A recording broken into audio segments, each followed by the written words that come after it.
안녕하세요. 2020년 하반기 워크스테이션 팀 슬비입니다. 저희가 올 한 해 동안 어떤 비전과 목표를 가지고 문제를 해결하기 위해 어떤 노력을 기울였는지, 그리고 현재는 무엇을 하고 있으며 이를 통해 어떤 결과를 얻었는지 알려드리고자 이번 영상을 준비하게 되었습니다. 저희 슬비팀의 비전은 바로 친환경적 라이프 스타일이 하나의 문화적 코드로 받아들여지게 함으로써 더 많은 사람들이 환경 문제에 관심을 갖게 하는 것입니다.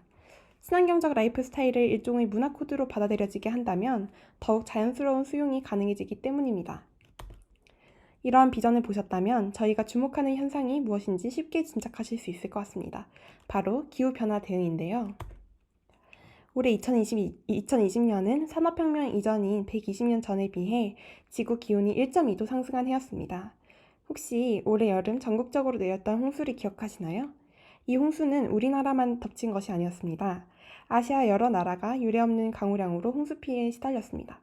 그런 한편 호주나 미국, 남미 등 세계 다른 곳에서는 몇 개월에 걸쳐서도 지속되지 않은 초대형 산불이 일어나서 어마어마한 규모의 산림을 집어삼키고 또 동물들을 죽게 했습니다. 아프리카에서는 메뚜기 떼가 극성을 부리기도 했죠. 이런 이상기후 현상이 우연일까요? 아닙니다. 우리는 이미 주변에서 그리고 뉴스를 통해 기후변화를 겪고 있습니다. 이대로라면 불과 3년 뒤인 2024년에는 지구 기온이 1.5도 상승하는데, 이렇게 되면 해수면이 최대 87cm 상승하고 또 지구 토지의 6.5%가 사막이 됩니다. 어떻게 막을 수 있을까요? 흔히 사회적 변화를 만들기 위해서는 세 주체가 함께 움직여야 한다고 합니다. 바로 소비자, 기업, 정부이죠. 이 세 주체는 모두 함께 움직일 때에만 변화를 만들어낼 수 있다는 특징이 있습니다. 정부의 규제로 소비자들이 문제를 인식하게 되면 기업이 소비자의 요구에 부응하기 위해 움직이죠. 저희는 바로 그 소비자, 우리 주변 사람들을 타겟팅합니다.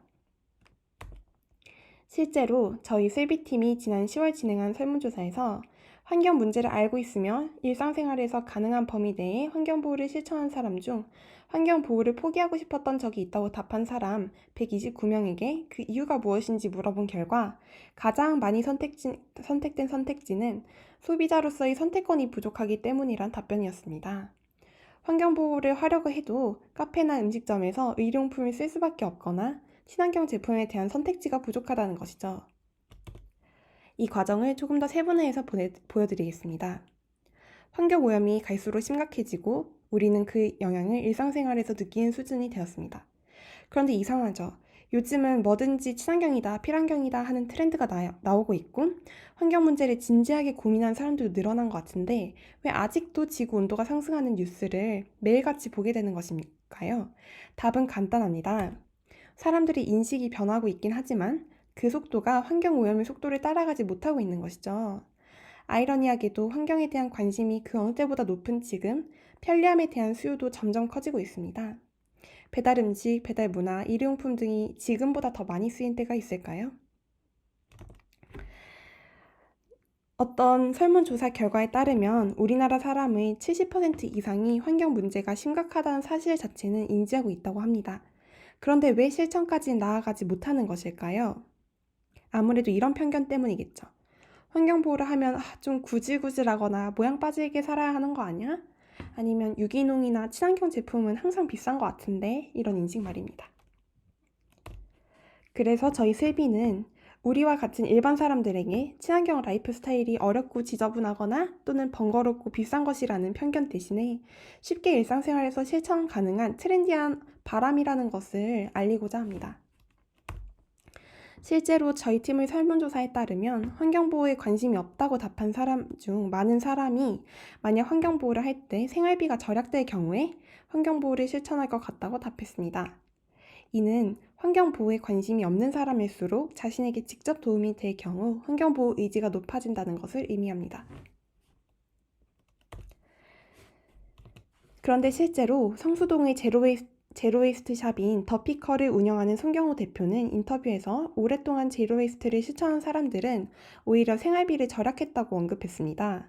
만약 이런 식으로 친환경 라이프 스타일에 대한 편견이 점차 깨진다면 이런 라이프 스타일이 조금 더 쉽게 받아들여질 수 있을 것입니다. 저희 슬비팀이 하고자 하는 것은 바로 이런 것입니다. 이를 위해 저희 팀이 현재까지 해온 것들을 소개해드리겠습니다. 저희는 친환경 라이프 스타일을 소개하는 컨텐츠 제작을 주력으로 하고 있으며 컨텐츠 게시는 인스타그램과 유튜브 이렇게 투 트랙으로 운영하고 있습니다. 현재는 인스타그램 페이지에 아카이브 차원에서 활발히 게시물을 게시하고 있으며 유튜브 컨텐츠를 기획 및 제작하고 있는 단계입니다. 지금 준비하고 있는 컨텐츠는 성수동 및 합정동에서 격주로 열리는 채소 시장인 마르쉐에서 제로웨이스트 장보기를 소개하는 컨텐츠인데요. 그뿐만 아니라 저희는 플로깅이나 제로웨이스트 독서 모임 등 다양한 환경 활동 모임에 나가서 다른 환경 인플루언서들과 활발히 네트워킹하고 있습니다. 그 과정에서 저희는 서로 힘이 될 뿐 아니라 컨텐츠 제작에 영감을 받기도 하고 도움을 주고 또 받기도 합니다. 사실 유튜브 컨텐츠로 이미 준비하던 영상도 있었는데요. 바로 비건 요리 영상이었습니다. 이는 저희 첫 유튜브 제작 도전이었으나 생각보다 어려운 점이 많아서 게시하진 못했지만 이 영상을 준비하면서 어떤 딕션으로 말해야 하고 또 촬영을 위해선 어떤 장비가 필요한지 어떤 환경과 컨텐츠가 촬영하기에 적합한지 등을 알 수 있는 좋은 기회가 되었습니다.